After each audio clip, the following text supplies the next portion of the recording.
the two-time strawweight champ, moving up to 125, getting your first win in the UFC at 125. Did it go as you anticipated? Yeah, for the most part, I knew she was gonna be really tough. I knew she could take a lot of head strikes. So I was trying to go to the body a little bit. Certain moments I felt a little bit sloppy, like kind of slipping on my feet and maybe throwing a little bit too hard sometimes and getting off balance. But overall, I really, I feel like I put on a really good performance, and yeah, I was happy. Do you feel like these are this style of fight, the type of fight that Amanda Ribas brings? Do you feel like that's the type of fighter that kind of brings out the best in you? Somebody that wants to come at you, put some offense in your face, and kind of bring more danger, present more danger. Do you feel like that's the matchup you shine best against? I'd say that definitely. In a certain case, yes. Like I was very excited to fight her. Anybody that like really is wakes me up in the morning, and I knew she was gonna be tough. I knew she was gonna come with that tenacity. So yeah, I definitely had to bring it out there and do my best. So one thing we know about you is you're always prepared. You're always going to do your homework and make sure that you leave no stone unturned. The head and arm throw, that's a throw that everybody says, oh, she's not going to hit me with this. She caught you with that. Did you expect her to catch you with that? Or were you just like, she's probably going to get it, but I'm going to know how to get out? I knew that the one time, or maybe it was twice, I don't know, but I know the one time that she did get me, I just stayed against the cage a little too long. I knew right before that moment, like, I had the underhook and she might go for it. I just let my knees slip past just a little bit. So it's some little mistakes, that I knew. I've been head tossed before. Sometimes I could be susceptible to that, but I really worked on the defense. But I stuffed I think 5 out of 6 of them or whatever she tried to attempt me with. Hopefully you think Pat's a better coach now because, he gave me some good advice out there. You've now had 2 fights at 125. Your energy level here, as opposed to strawweight, do you feel better throughout the course of the fight once you get into the 4th and 5th rounds? Yeah, I definitely.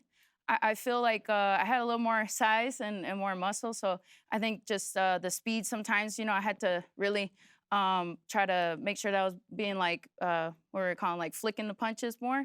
I was hoping to do that. I worked a lot on this camp for that, but it's still an adjustment. But overall, I felt very good out there, and strength-wise, I felt very strong. That's kind of what I wanted to ask you about too. Is I can relate. I went from 55 to 70, and I feel like I had the best run in my career going up a weight class.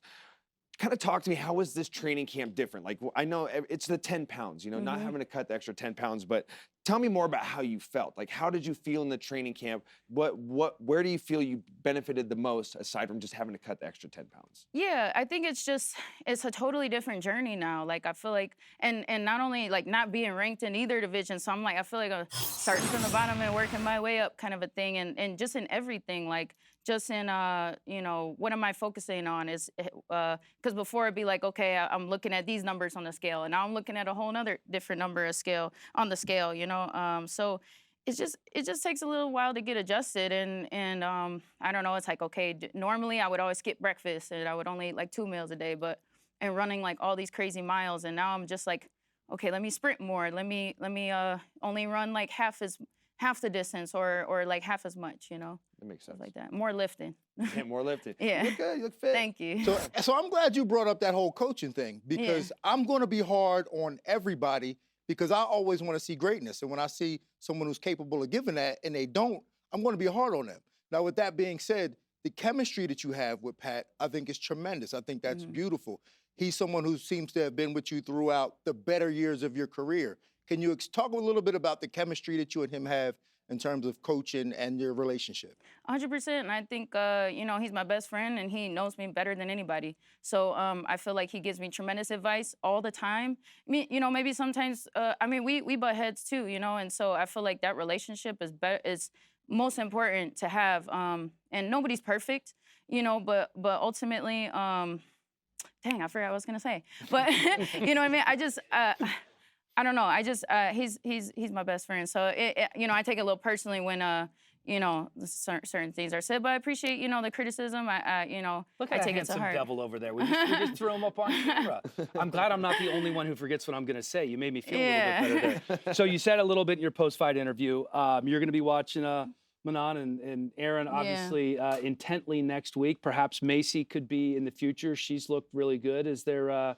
Would it be one of those three ideally for you? I mean, you mentioned not being in the rankings. I mean, you were 8 in pound for pound. Like you don't see that very often, Yeah, right? it's Obviously, weird. but maybe a little bit of a chip on your shoulder having to get back in there, right? Yeah, you know. But is there one of those? Is there somebody other than those three who could be on the horizon for you that you've had your eye on? Those are the main ones. I mean, I mean, obviously, you know, I would love a title shot, but you know, I know I got a lot to prove still, and you know, it's just anything could happen, and nobody else comes to mind though. Okay. Right now, yeah. Great performance tonight. Yeah, thank you. Just veteran, just looking professional out there. It was really fun to watch. Yeah. Rose, thanks. You got a big fan in my mom. My mom texted me right before the fight. She's like, "Go Rose!" Little heart emoji with the heart and a rose emoji. So good job, Thank champ. you. Yep. Appreciate it.